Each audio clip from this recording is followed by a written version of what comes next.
Livro Caminho de Mãe, capítulo 2, continuação.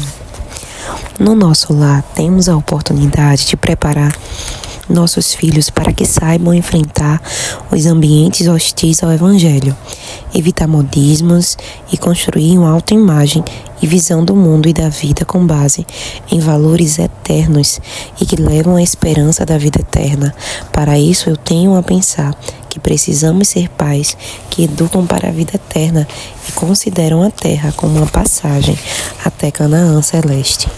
Precisamos também ser pais que ensinam os filhos a identificar falácias, fábulas e mitos e tentativas de manipulação social, seja de grupos ou de indivíduos. O apóstolo Paulo aconselhou a Timóteo que assim o fizesse. Harvey e Laurie Blendor, 2001, demonstram como uma educação baseada apenas em resultados pragmática ao extremo é superficial e cria o que os autores chamam, dos autores chamam aleijados intelectuais, dependentes de um sistema educacional para posicionar-se. Dão-se não as ferramentas e fundamentos para pensar, mas a conclusões prontas e vindas de mentes distantes de Deus. Devemos educar nossos filhos para pensarem e discernirem a partir dos princípios claros da palavra de Deus. Uma educação voltada a resultados rápidos obtém seu produto, mas são resultados superficiais. Crianças e adolescentes que são educados aprendendo e exercitando-se em aplicar princípios, aprendem a analisar e não somente a assimilar informações. Quero, para fins didáticos, aplicar uma metáfora que Bledorm 2011 propõe sobre esse tema em específico. Pode-se ensinar alguém a tocar uma música no instrumento, repetindo e memorizando os movimentos feitos. Todavia, essa pessoa pode tocar aquela música à perfeição, mas não estará habilitada para tocar outras. Para tocar bem, esse indivíduo precisará passar por um processo que inclui aprender diversas etapas e aspectos daquela atividade em específico.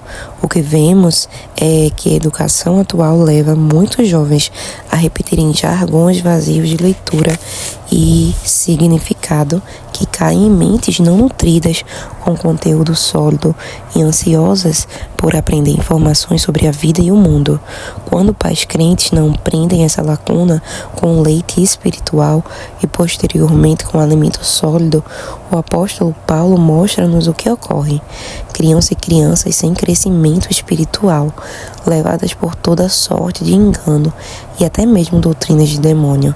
Observar a realidade com nossos filhos e trazê-la à luz da palavra é a metodologia usada pelo sábio, inspirado pelo Espírito Santo, em Provérbios. Em Provérbios 7, Salomão usa um exemplo que viu da sua janela, no qual uma mulher experiente e casada seduz um jovem a aventuras sexuais escondidas. Isso é feito para instruir um jovem coração e mostrar-lhes a consequência da intimidade inconsequente, num caso em destaque, com a mulher casada.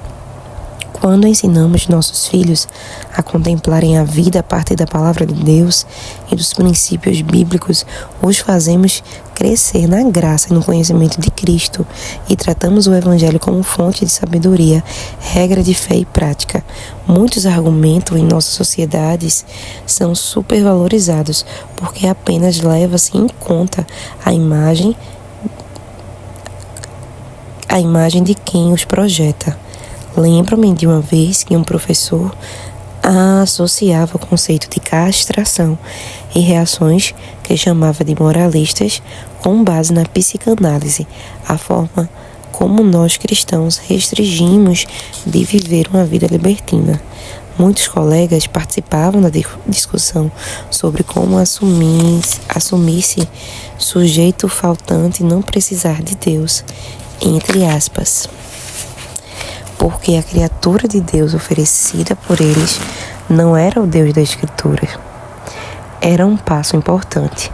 Alguém citou La Salle e acendeu com a ideia de que a alta da análise poderia ser não precisar trazer Deus para tamponar as faltas afetivas, colocando o Senhor no lugar de criação da criatura para responder a uma sensação de falta.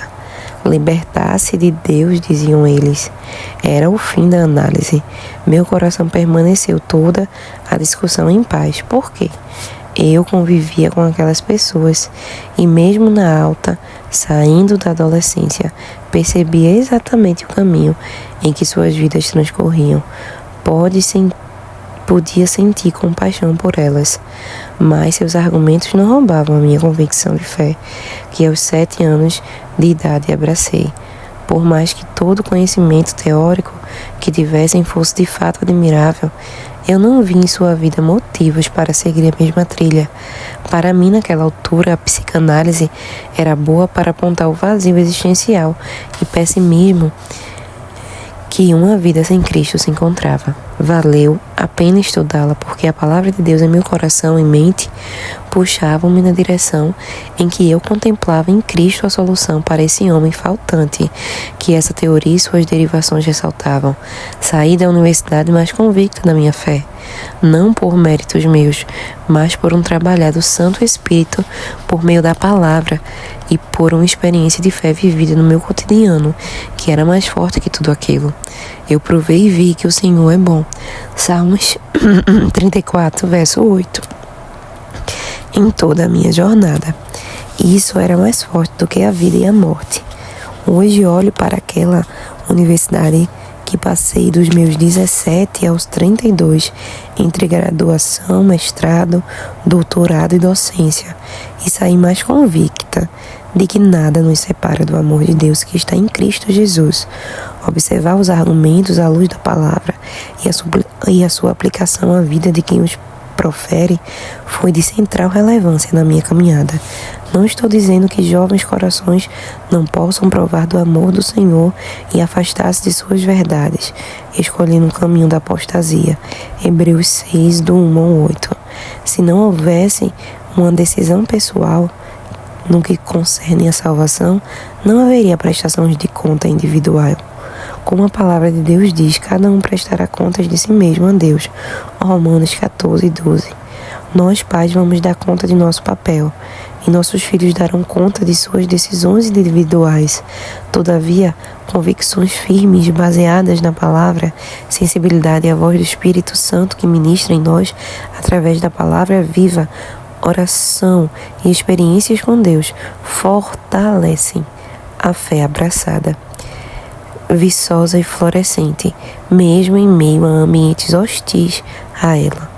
Dou meu testemunho e consciência da minha falibilidade e fragilidade, mas também consciente de que o Evangelho de Cristo é poder de Deus sobre a vida de todo aquele que crê. Isso não é sobre nós, é sobre o poder capacitante de Deus. O Espírito Santo ensina, mesmo a jovens mentes em processo de maturação, tudo o que for necessário, se estivermos atentos ao seu falar. É Ele que revela o plano da salvação, nos guia a Cristo e nos acompanha em nossa jornada até os céus. No entanto, quando vier, porém o Espírito da verdade, ele vos guiará em toda a verdade, porque não falará por si mesmo, mas dirá o que estiver ouvido e vos anunciará as coisas vindouras. João capítulo 16, versículo 13, versão Almeida atualizada. E por causa daquilo que Cristo fez, também todos vocês que ouviram o Evangelho sobre a maneira de ser salvos e creram em Cristo, foram marcados pelo Espírito Santo como pertencentes a Cristo, o qual há muito tempo havia sido prometido. Sua presença em nosso íntimo é a gratidão que Deus nos dará tudo quanto prometeu. E o sinal do Espírito em nós significa que Deus já nos comprou e que Ele garante levar-nos para si mesmo. Esta é uma razão para que louvemos o nosso glorioso Deus. Efésios 1, 13 e 14, versão Bíblia Viva. As frentes de ataque do inimigo são muitas. Minha percepção é que chegou um tempo em que o inimigo tem pressa em destruir nossas crianças. Em abril do corrente ano 2023, Dr. Phil, um famoso psicólogo americano que dirige um programa de auditório, abordou com diversos convidados o tema de inclusividade sexual. Haviam diversos convidados no programa, entre eles estava o professor homossexual Ray Stelton, que defendia a existência apenas de 2 gêneros. Percebia-se que a simples assunção de que o homem é aquele que tem cromossomos XY é a tomada por chavões retóricos e tratada como absurda, excluindo socialmente quem não se identifica com essa verdade biológica.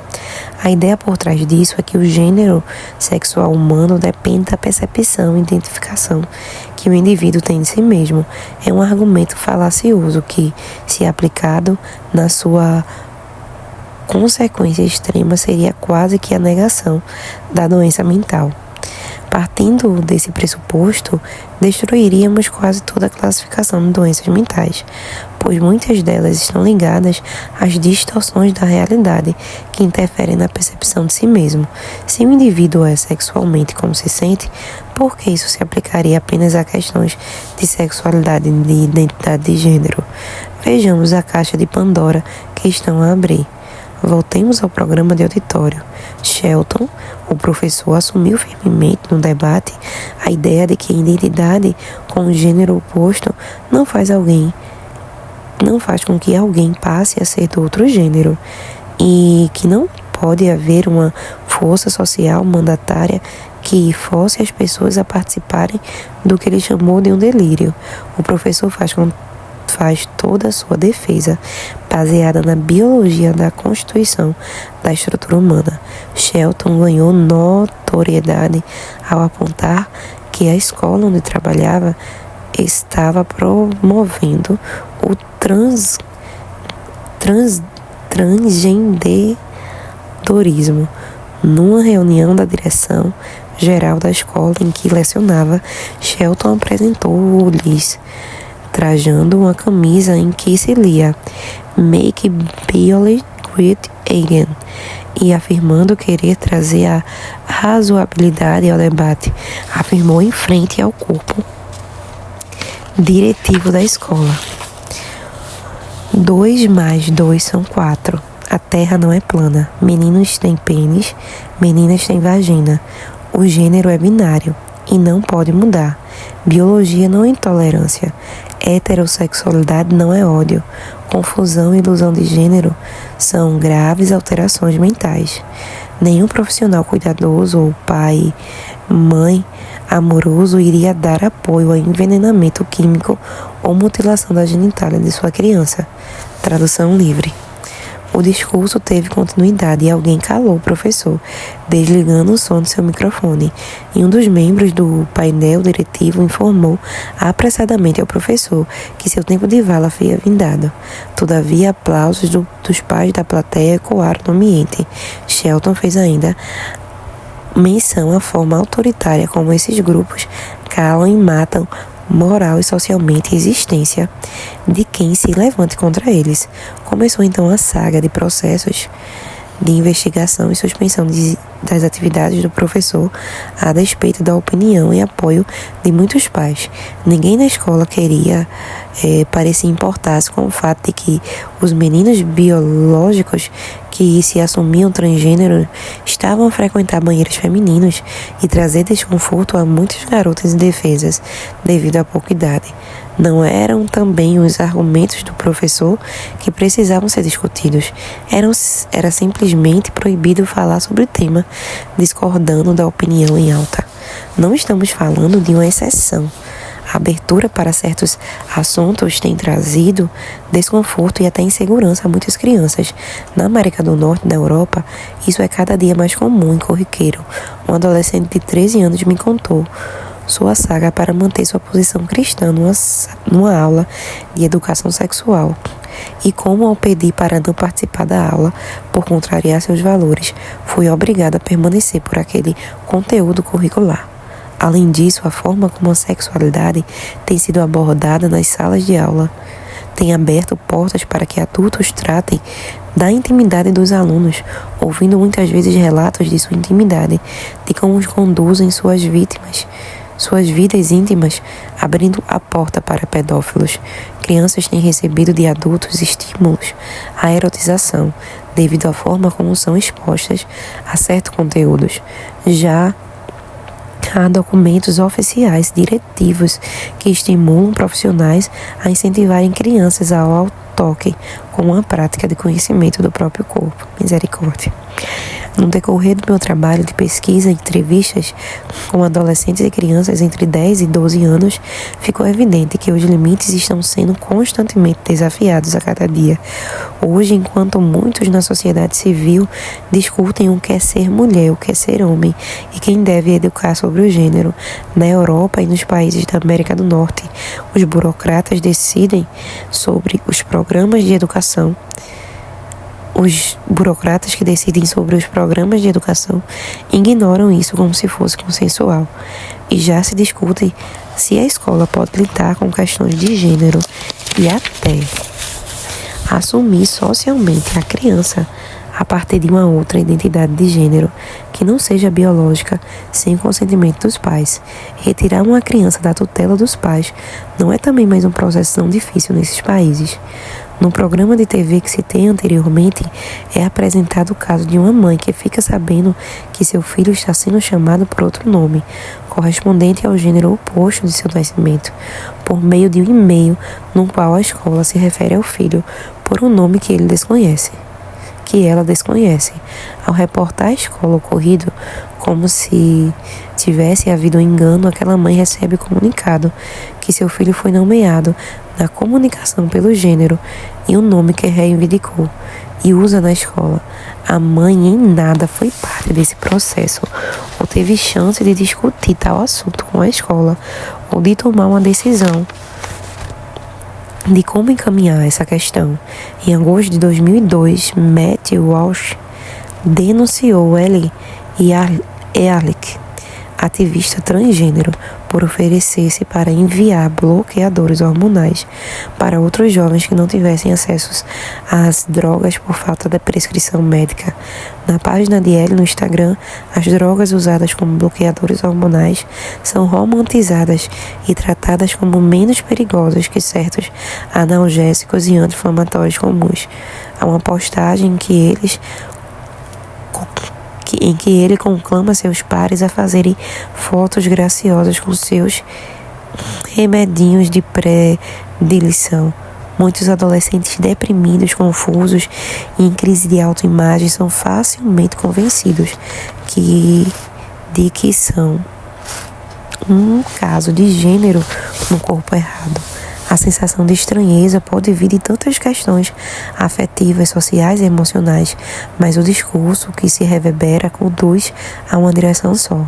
Sintomas como despersonalização, sentimento de estranheza quanto ao corpo podem ser ligadas a outros conflitos que não necessariamente têm a ver com questões de disforia de gênero. Muitos desses adolescentes estão sendo envenenados com tratamentos hormonais de mudança de gênero e estimulados a se submeterem à mutilação de seus corpos. Já há diversos casos de jovens e adultos desesperados por tratamentos de reversão das mudanças ocasionadas na adolescência, pois essas só agravaram os problemas de natureza psicológica e o vazio existencial e espiritual. Muitas marcas ficam, pois os tratamentos de reversão não são totalmente efetivos. Há relatos de casos de suicídio e agravamento de doenças mentais em jovens adultos que se submeteram a tais tratamentos. Infelizmente, já se discute que sejam aplicados a crianças. Eu pergunto a mim mesma, o que querem fazer com nossas crianças? Muitos vão dizer que a solução é não ter filhos, mas falharemos na missão de educar uma geração de justos e entregaremos o mundo a Satanás? Não me parece razoável essa decisão como cristã. Estamos vivendo um tempo em que nossos filhos precisam ser defendidos e aprender a defender-se em diversos sentidos. Eles precisam aprender a identificar os sofismas e as falácias que estão no centro dessas ideias. É triste ver como cada dia se chega mais cedo com conceitos contrários à palavra de Deus. Não é apenas função nossa defendê-los, mas também nos colocarmos em defesa da verdade e ajudá-los a identificar falsas teorias e crenças que não se sustentam. É interessante ver como o malabarismo retórico não se sustenta sobre uma análise equilibrada da verdade. Os argumentos utilizados são muitas vezes claramente insustentáveis, mas apresentados numa roupagem que impressiona. São apenas palavras usadas com ousadia e efeito. É parte da nossa missão de amor ajudar nossos filhos a fugirem das garras do engano. Podemos pedir graça e sabedoria a Deus para proteger nossos filhos, mas devemos estar atentas ao fato de que eles precisam estar preparados para viverem em seu tempo. Eu creio que há uma ordem na forma como preparamos os nossos filhos. Na primeira infância, devemos dar início a laços fortes. Devemos ocupar o nosso lugar na vida de nossos filhos, ao ponto de que eles nos situarem como referências. Que saibam que o mundo deles, seus pequenos problemas, interesses, afetos, lágrimas, sorrisos e bem-estar nos interessam. Há alguém ali que se importa com eles. Segurar em suas mãos em que vai corrigi-los, repreendê-los, mas amá-los, acarinhá-los, acolhê-los e fazê-los sentir-se importantes, relevantes e amados. A força do vínculo gera confiança. Entender que somos a liderança de nossos filhos e ter segurança, levando-os à obediência para que sintam firmeza na direção que os conduzimos é primordial. Estabelecermos uma relação que acolhe, que corrige e dá direção, tudo isso é amor. É também tempo de começar a trabalhar nos fundamentos e alicerces da vida por meio da nossa pedra angular, a palavra de Deus. Posteriormente, creio ser importante ensinarmos nossos filhos a pensarem a realidade a partir da cosmovisão cristã, identificarem ideias vazias de sentido lógico, coerente e cheias de apelo, falácias e sofismas. É o que o apóstolo Paulo fazia com os crentes em suas epístolas, ensiná-los a identificar as ideias distantes da fé, mostrar em quem se baseia o erro destas e trazê-los de volta à verdade da sã doutrina e do pensar como convém. É crucial perceber os paradigmas ou ideias fundamentais dos quais uma conclusão se origina. Se uma conclusão parte de uma ideia inicial falsa ou problemática, isso irá invalidar o conjunto de conclusões a que se chega. Há pouco tempo, Matt Walsh, 2002, fez um documentário no qual tenta levar pessoas a responderem um axioma básico para defender quem é ou não mulher. O que é, afinal, uma mulher? Logo percebe-se que, ao questionar o fundamento, fica clara a fragilidade da conclusão a que se chega. Há um tempo, a autoridade pública ficou famosa por dizer que não era biológica para definir o que era uma mulher, numa tentativa clara de fugir da questão posta. Geralmente, os ideólogos da atualidade não discutem com nossos filhos suas premissas fundantes. Eles oferecem as conclusões como verdades estabelecidas. Eles apenas embalam em embalagens socialmente ou emocionalmente atrativas e em retórica convincente suas ideias. É um marketing do pensamento. Para a geração em que o formato atrai mais do que o conteúdo, a geração das redes sociais rápidas e atrativas, isso funciona. Infelizmente, muitos de nós acabam fornecendo aos nossos filhos, crianças, adolescentes e jovens da igreja, quando repetimos a crença de que eles são incapazes de compreender os fundamentos da fé e as ideias predominantes na sociedade. Quando os tratamos como seres que necessitam apenas de entretenimento e distrações, perdemos a chance de prepará-los para uma batalha que é pelos seus corações e mentes, portanto espiritual. Podemos até usar um novo formato curto, um atrativo retórico, uma frase chamativa para captar a atenção, mas creio que precisamos ir além disso e criá-los com alimento sólido, prontos para reconhecerem os fundamentos de qualquer ideia ou ir atrás deles e questioná-los à luz da verdade daquele que tudo criou, em quem está todo o conhecimento e a sua verdade. Aqui demos muitos exemplos ligados ao ambiente escolar, mas devemos lembrar que por trás de um simples deslizar de dedos, nossos filhos muitas vezes estão em um mundo de distorções das redes sociais. A mente e o coração deles podem ser seduzidos por heresias, ideias ateístas e todo tipo de ideias contrárias à fé. Veja que hoje comemora-se mais o apoio de influenciadores digitais a certas ideias do que o dos pais. Este é o fato que mostra que os influenciadores digitais têm mais influência sobre o pensamento dos filhos do que muitos pais. Obviamente, enquanto crescem, a nossa função é evitar de que se alimentem de certas ideias e que tenham sem maturidade contato com elas, mas muitas vezes elas estarão nos mais inesperados entornos e precisamos pedir a Deus sabedoria para agir. Enquanto muitas crianças estão tendo um contato superficial com a Bíblia e crentes têm medo de abordar certos temas com seus filhos, o mundo lança suas garras sobre crianças pequenas. Esses dias conheci a página Trans Student Educational Resources, TSER. A organização mencionada é uma organização liderada por jovens e assume como missão transformar o ambiente para alunos que alegam estarem no espectro não convencional no que concerne ao gênero ou à transexualidade, numa fase da vida em que se busca um lugar ao sol e um construto identitário para chamar de seu. Essa organização se propõe a ajudar por meio da defesa e do empoderamento em inglês, Advocacy and Empowerment, a jovens que se sentem viver em desconformidade com o gênero com o qual foram criados. As palavras utilizadas para o ativismo são doces e parecem solidárias. Todavia, para quem discorda dessa visão de mundo, resta o peso da adjetivação negativa. Dizem que a discordância é a prática de opressão, por exemplo. No Brasil é comum associarem o não reconhecimento de tal fenômeno como algo natural ao aumento do risco de morte de pessoas que assumem uma identidade sexual diferente daquela dada pelo Criador.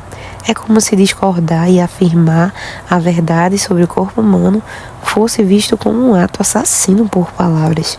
Isso pode até impressionar nossos filhos. Mas nós devemos estar lá firmes e repor a verdade. Na página do TSR, instituição que mencionei acima, há claras evidências que há objetivos a curto e a longo prazo para o avanço dessa agenda.